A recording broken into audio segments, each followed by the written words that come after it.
In today's video, I'm going to show you how to recover deleted YouTube playlists, even if they aren't in your YouTube trash or history.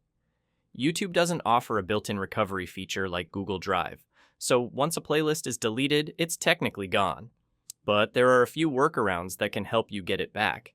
If you remember any video from the deleted playlist, open YouTube in your browser, go to the library section, and check your watch history.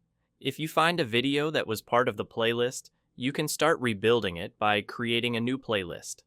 If your playlist was public or unlisted at any point, visit archive.org, paste the old playlist URL, and look for archived snapshots. If available, you'll be able to view the full list of videos and manually recreate the playlist.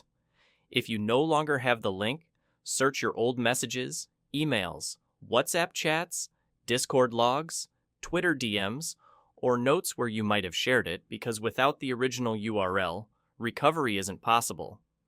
These are the most effective methods to retrieve deleted YouTube playlists, and I hope this guide helps you restore yours.